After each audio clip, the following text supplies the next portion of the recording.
Hi there, I'm Rebecca and a really warm welcome back to my channel, PumpkinBecki. In this week's video we're going to go back and look at my two-tier fairy garden and give it a little bit of an overhaul. Let's get started.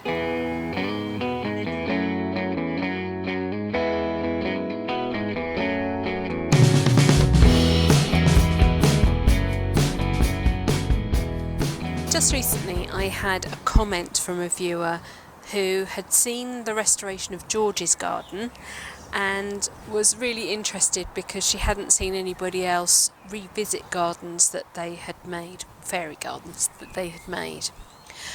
And I thought, well, do you know what? Actually, the two-tier garden is at the point where it needs some serious maintenance, so why don't we make a video out of that as well?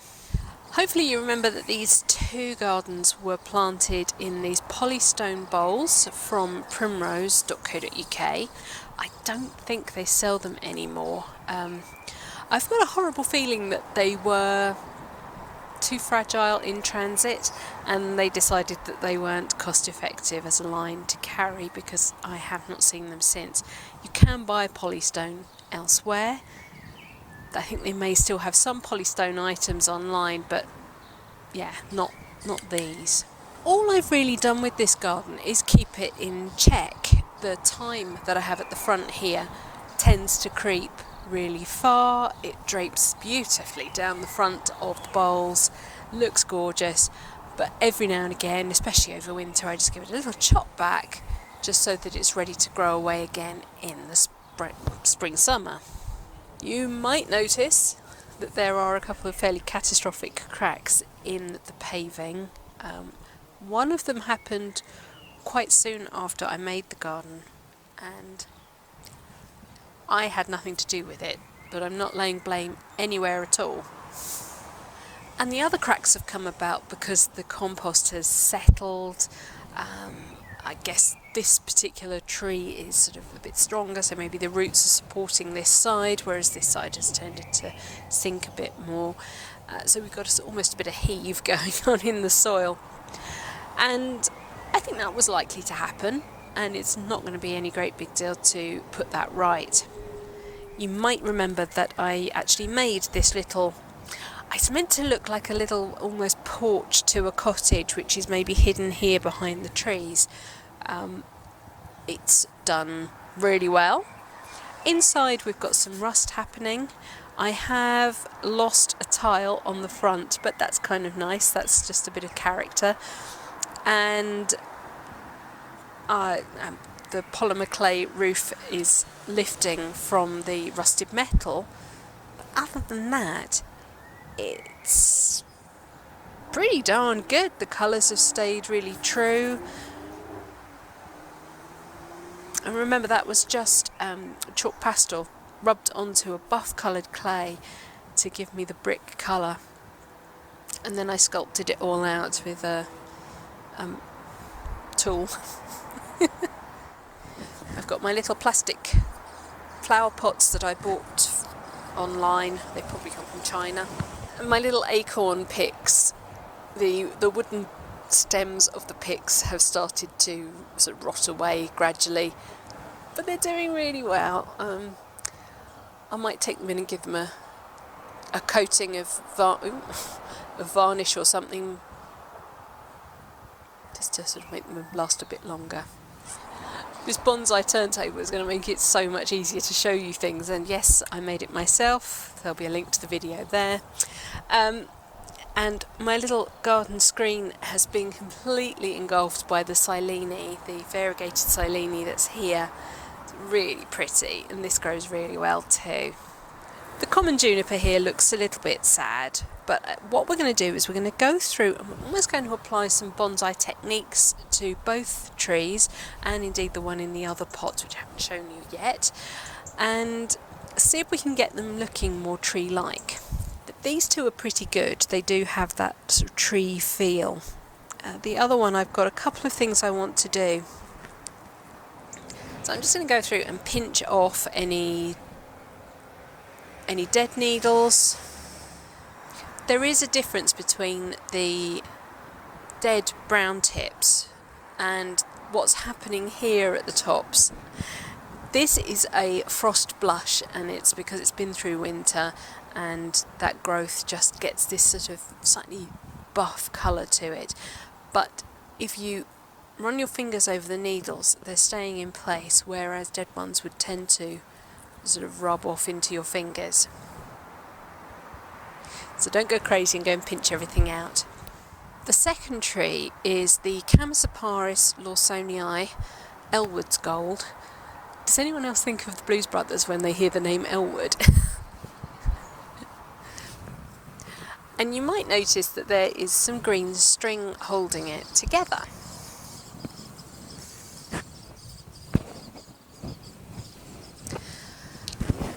The reason for that is this tree grew to about twice this height. It was completely out of scale for the garden. So what I did, and I will show you in here in a moment, I came in and I cut out the tallest inner branches that were shooting up, trunks, branches. But you can see now how wide this shrub had got, so therefore how tall it was getting. Let's bring you in for a closer look. Now here we are looking at the top of the plant, and if I just part all the outer growth, hopefully you can see the old trunks here. So I just literally cut out those entire stems. You can see how much dead growth there is in the middle, and I'd rather like to just go through today and try and clear some of that out. You need to resist the temptation of pinching out the tips because it will almost stop pushing growth. So you almost want to let it do what I did, let it get too big and then cut it hard back in the middle and allow these to come together with string to bring it back into scale. If you start taking the tips off, then the chances are the whole branch will die back and you'll end up having to remove it anyway. Something else I'd quite like to do to this today is maybe try and remove entirely some of the lower outer branches. Maybe. It's going to depend what the growth looks like inside. I don't want to have great big bare clumps, but I almost want to sort of try and lift the canopy a little tiny bit just to make it look a little bit more like a tree. I almost want to see a little bit of trunk. And the best way to do it is to bring your hand in, bring the growth forward out of the way and see what you're left with. If I were to cut this entire stem off, you see that I've got lots of lovely new growth happening. There's a bit of bareness behind, but these will get stronger once this has been removed and will fill out more.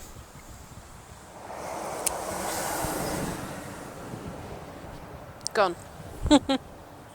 Chamaecyparis doesn't back bud, so if you went in and trimmed off the tips like you might do with another sort of evergreen bonsai, it won't produce buds deeper back in. It will just continue to die from the inside and put its new growth on the outside. So for the moment I'm just going to go through and try and get rid of some of this thatch. If I find a dead branch, I will just go straight back to its trunk and remove it.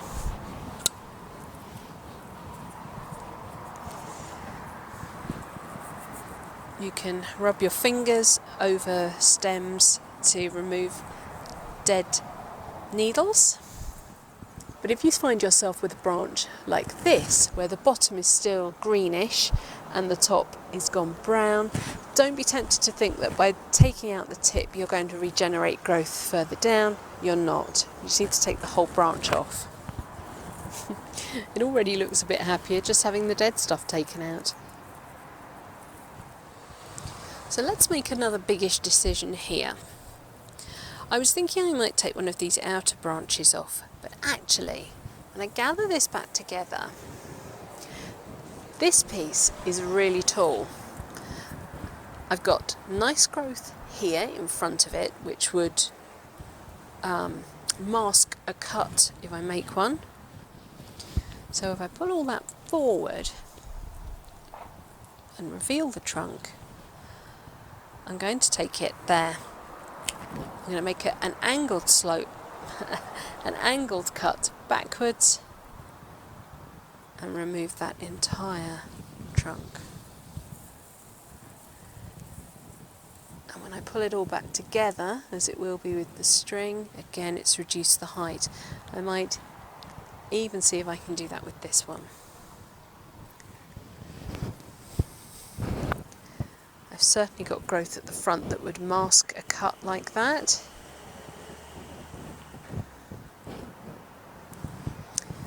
And I have a more in scale piece that I can use as the growing point of the tree.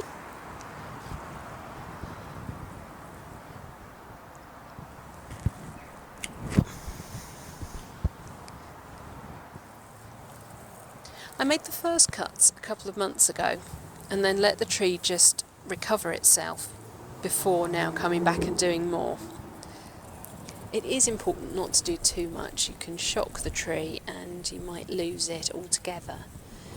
So here's my main thickest part of trunk, and then I've got some of these weirdy bits that are coming off. That's where the house sits in this space here. So it won't be too much of an issue for me to lose that. You should now be able to see that I've removed a lot of growth, but it has definitely brought this tree much more into scale with this one. I'm just going to remove all the old needles and have a really good tidy up. I'm using a paintbrush. Makes a really good soil surface cleaner for this sort of thing. I'm using this vivid bright green twine, but you can use something more sympathetic if you would prefer. What it does need to be is robust enough because you're going to leave it in place. Eventually the new growth will sort of billow out over it and disguise it, but to maintain the structure you will have to leave it in place. So try and hide the knot at the back and then simply spiral the rest of the twine up the tree. Do it gently and you're aiming for a softly conical shape.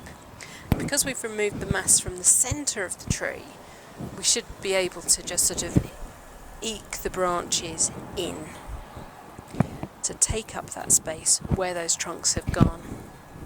Notice that this is my tallest piece of growth. Now I don't want it to emerge from the side of the tree.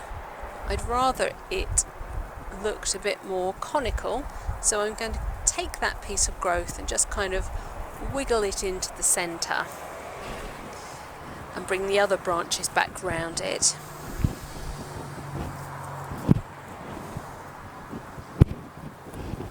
Continue winding.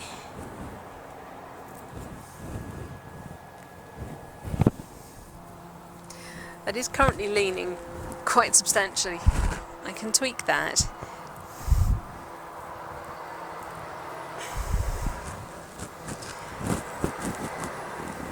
By just encouraging them to go that way. And as the sort of needles knit together, as you compress them into the cone, we'll get them to lean a slightly different way.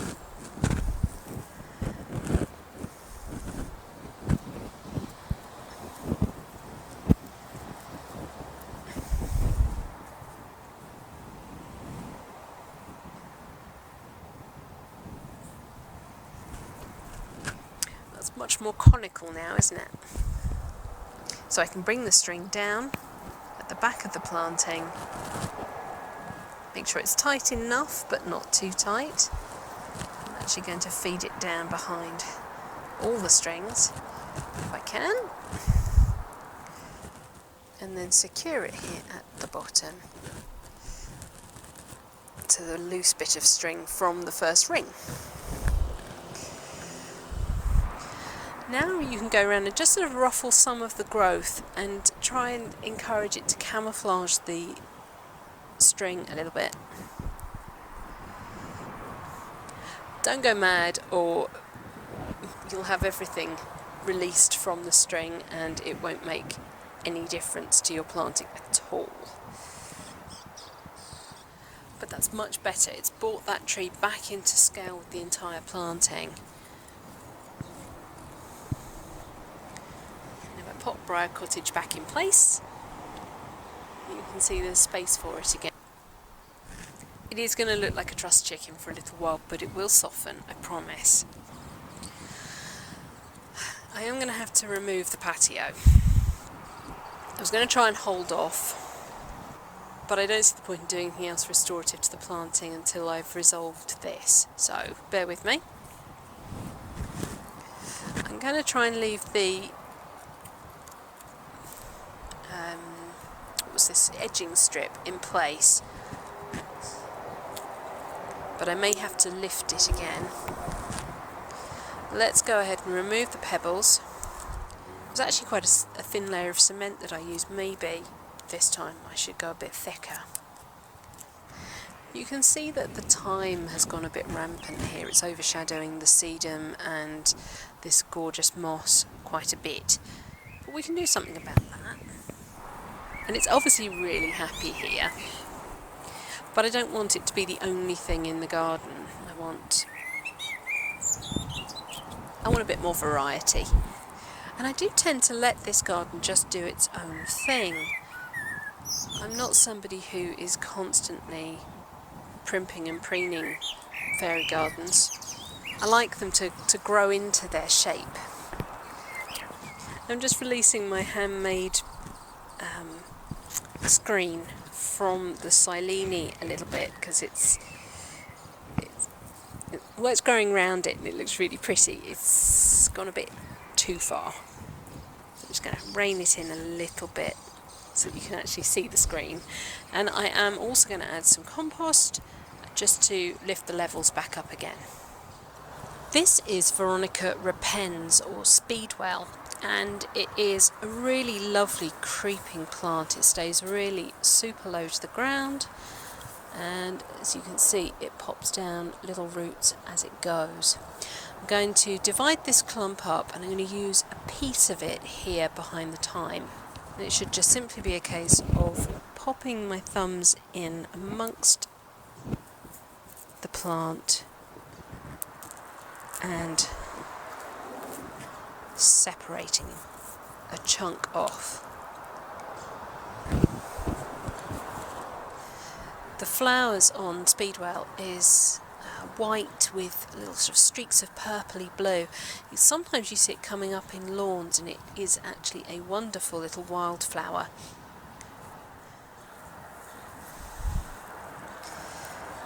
There we go. I'm just going to smush that down into the space and then backfill with some of that compost again. I have quickly zoomed on and I'm laying in some Mastercrete concrete straight into my patio area, I guess we're going to call it. I'm going to have to work quite quickly because it is actually sucking up moisture from below. So what I'm doing this time, I have the sand base underneath, but unlike last time, I am putting the cement first, and then I will be adding the stones, then I'll be adding some more cement, and then I'll wet it. I've cleaned up my pebbles as best I can, and I'm just going to go ahead and set them onto the cement base. I am trying very hard to keep them all at the same level.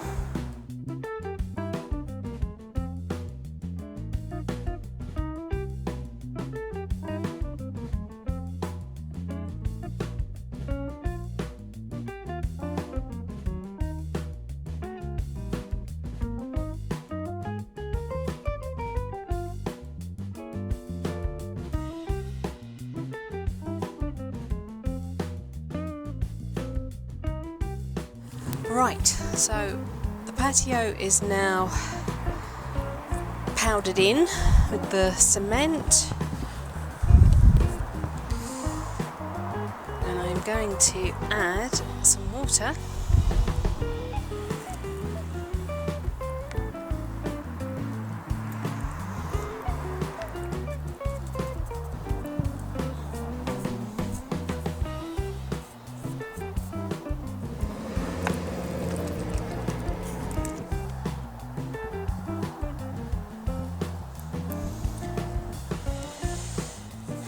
And I am very gently, notice I am wearing a glove,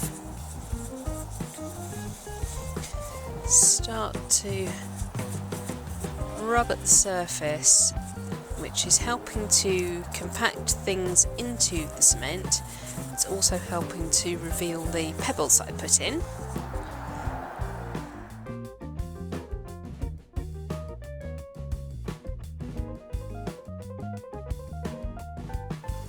And then I'll take the pebble path and just lay that in. And these are almost more like stepping stones, so I'm not worried if they're not directly touching.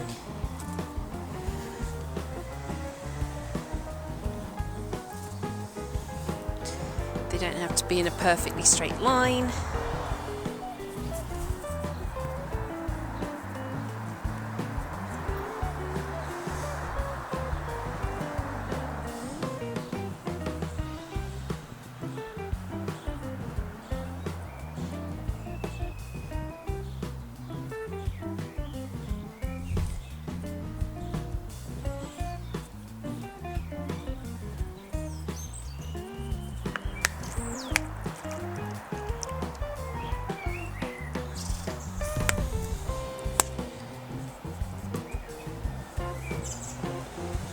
Last time I didn't cement this path in at all, and it's always sort of bothered me that they get lost, they move around, and they get covered completely by the plant growth. So I wanted to just sort of make them a bit more something, if you know what I mean.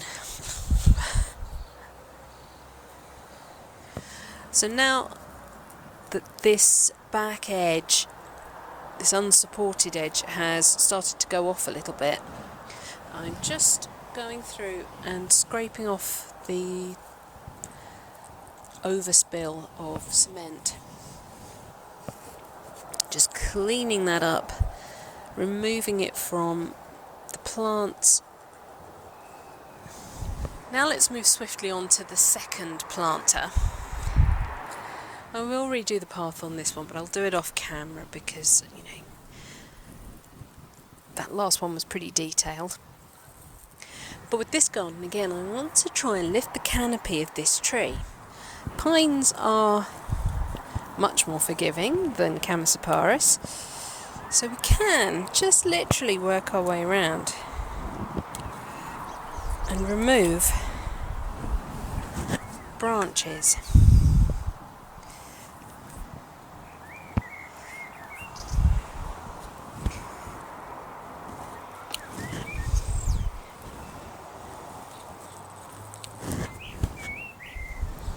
Like with bonsai, we could add wire, we can use cut paste on those bigger wounds,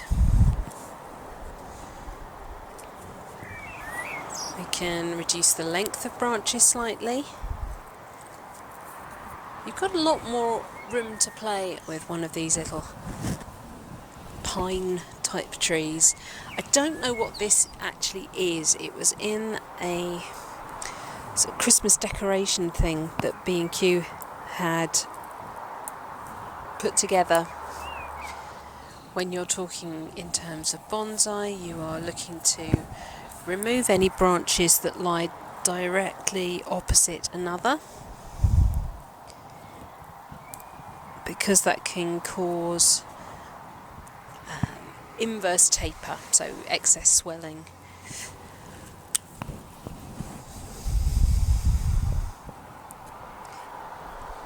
Where there's so many growth hormones going through that one area. On this layer I've got 3, and pines do tend to grow in layers. And then I've grabbed a lightish gauge wire, and I'm going to wire some of these branches.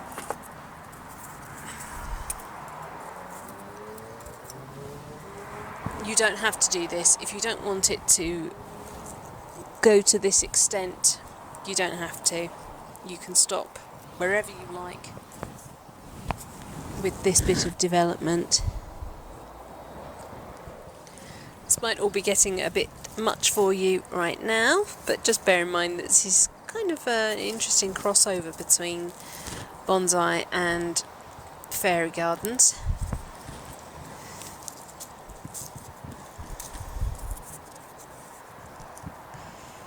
But this is not going to be a bonsai tutorial, and I'm not really going to the lengths that I might do with a bonsai.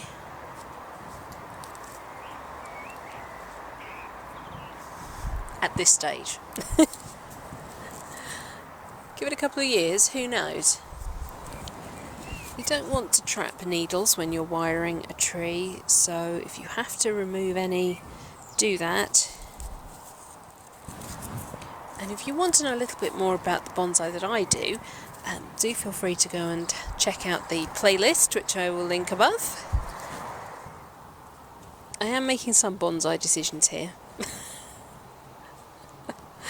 I'm not just going willy-nilly at this little tree.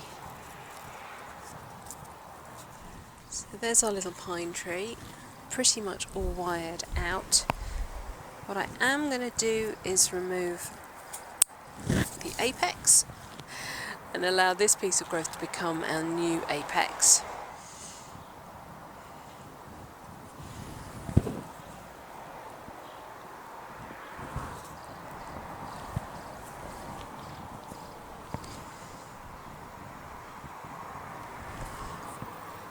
We're going to tidy up this sedum now so that we can look at relaying the path. Just like most things from the sedum succulent kind of families, you will find that they put roots out along their stems. So I can literally take this piece and just lay it on the soil surface and it will root in. And I can go ahead and do that all over this plant to give it a much tighter look. So any long trailing pieces I can cut and poke in. Cut and poke in. And that will make this look like a much more dense plant. It will help encourage it to branch, which will make it denser.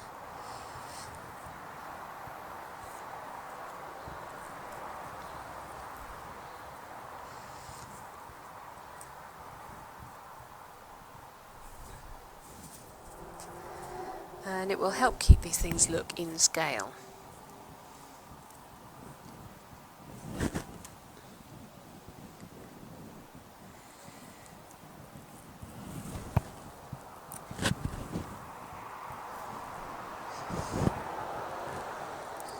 Makes them a really easy-going fairy garden plant. So there is my two-tier fairy garden restored to its former glory, with a couple of changes, but I think they are for the better. And tomorrow I will take some photographs of it when it's all dry, with its accessories on, and maybe a little something extra, we shall see. I've been repeatedly washing off the paved areas so that the stones gradually start to appear more and more. What I will have to do is go back in again and remove any of that overflow from the soil areas, because I really don't want that restricting water flow to the plants underneath.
Right, that is it for this week's video. Thank you so much for watching.